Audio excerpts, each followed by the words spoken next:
Actually, I started in the theater on Broadway. I did 7 Broadway plays, all of them comedies, light comedies, very light. I mean, they wouldn't allow them these days. They would be something you'd see on television. But my background was in improvisation and in comedy. Yeah. When legendary actor Gene Hackman passed away, the world thought they knew everything about him. The roles, the awards, the legacy. But 5 months later, when his private vault was finally opened, what they discovered left even his closest friends speechless.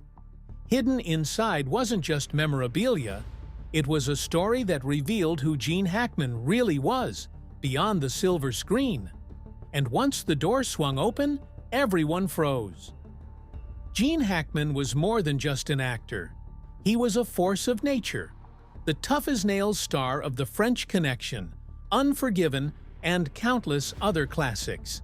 His career spanned decades, his performances became cultural landmarks, and yet, despite the fame, Hackman lived much of his life shrouded in privacy. But what he left behind after his death was more revealing than any interview, memoir, or movie role. For inside his private vault was a side of Hackman few had ever seen. The man behind the Hollywood legend. Today, we're opening that vault alongside you, piece by piece, to uncover the shocking and emotional truth hidden within.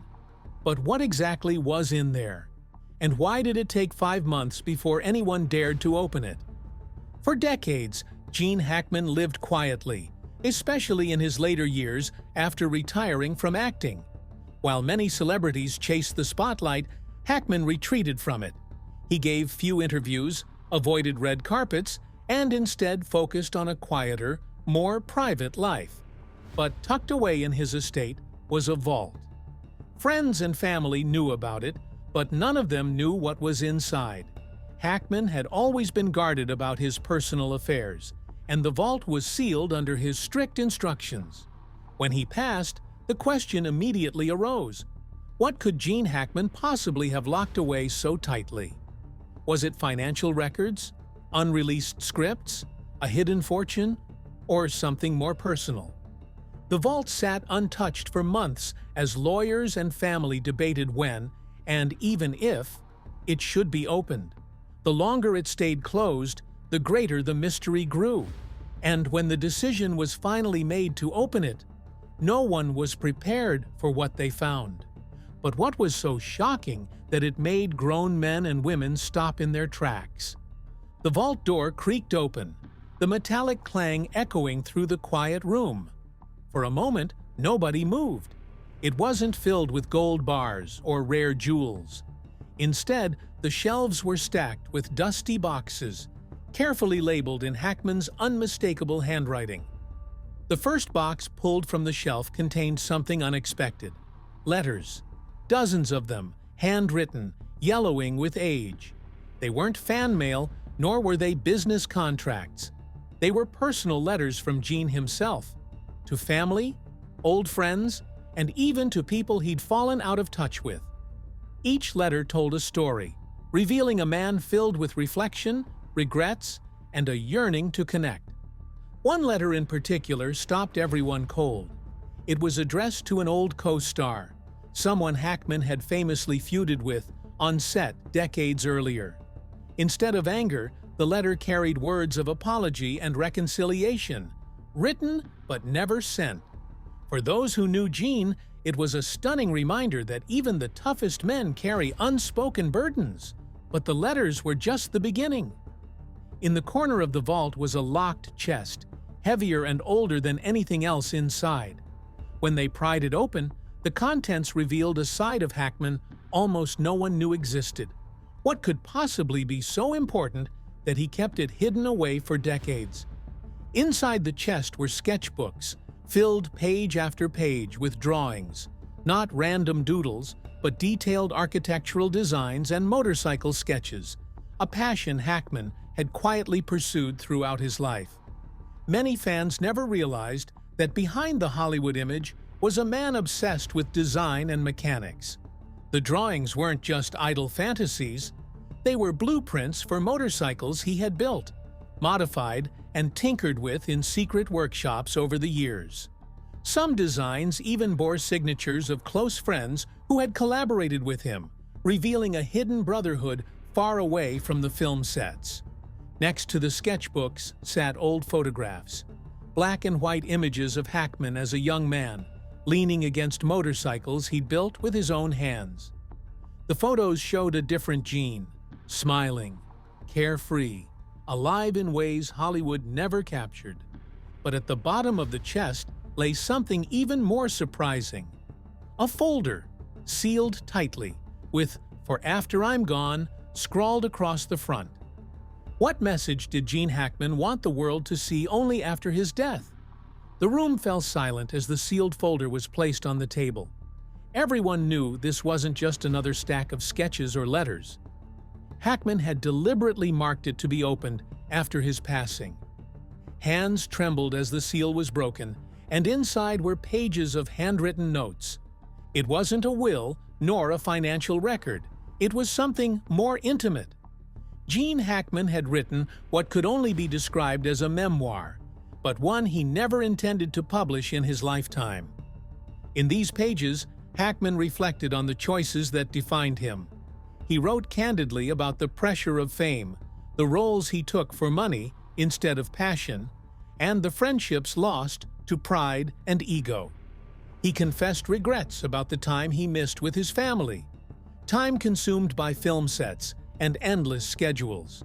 Yet, woven between the regrets were moments of gratitude. He thanked the directors who challenged him, the actors who inspired him, and the fans who never stopped believing in him. His words painted a portrait of a man who wasn't just a legend. He was human, flawed, but deeply aware of it. At the very end of the folder, one line stood out, underlined in heavy ink.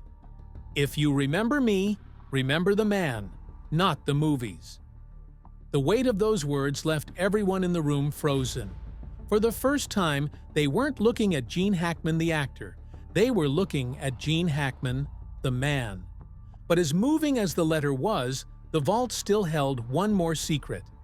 In a small, hidden compartment near the floor, something waited that would shock everyone even more. What could Hackman have hidden so carefully that even his family didn't know it existed? The compartment was small, almost invisible, built into the structure of the vault itself. It took careful searching before anyone even noticed it was there. When it finally opened, inside was a single wooden box, weathered with age. Inside the box were medals and photographs, not from Hollywood, but from Hackman's early years in the U.S. Marine Corps.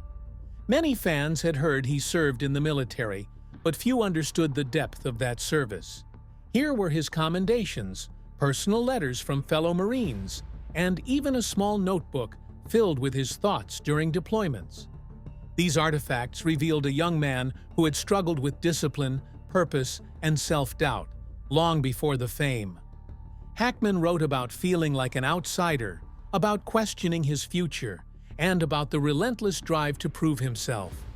It was this determination, these early battles, that forged the man who would later become an unstoppable force in Hollywood.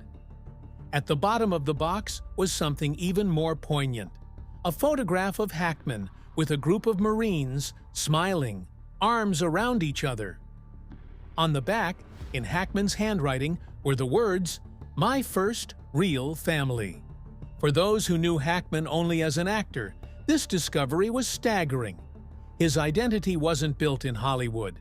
It was built on the bonds of brotherhood, long before the cameras ever rolled. But if Hackman considered his fellow Marines his first real family, then what did that say about the family he built later in life? Among the medals and military photos, another folder was discovered. This one marked simply "Family."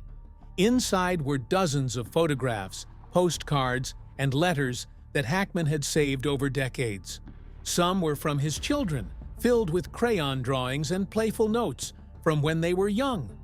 Others were old family photographs, capturing birthdays, vacations, and everyday moments that Hollywood never saw.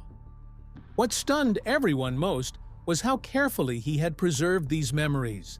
Each one was labeled with dates and notes in his handwriting, as if Hackman had been quietly archiving his life behind the camera. For a man often portrayed as distant and tough, the tenderness in these pages revealed another truth.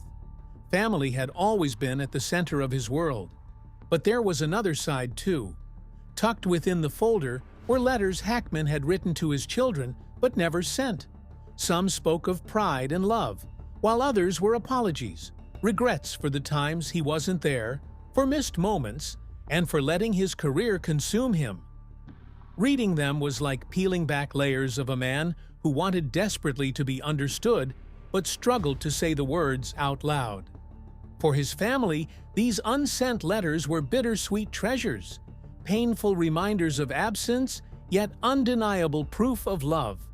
But just when it seemed the vault had revealed all its secrets, another discovery shifted everything. Buried beneath the family folder was a series of film reels, reels that had never been seen by the public. What could be on those reels that Hackman kept locked away until after his death? The reels were old, labeled only with years and short titles. 1964, test footage. 1973, private. 1989, family trip. The first reel, once restored and played, showed a young Gene Hackman in front of the camera. Not as a movie star, but as a man experimenting with lines, gestures, and raw emotion. These were self-recorded tests, glimpses of Hackman honing his craft before the world knew his name. Watching them was like witnessing the birth of a legend. The second reel, labeled 1973, private, was more mysterious.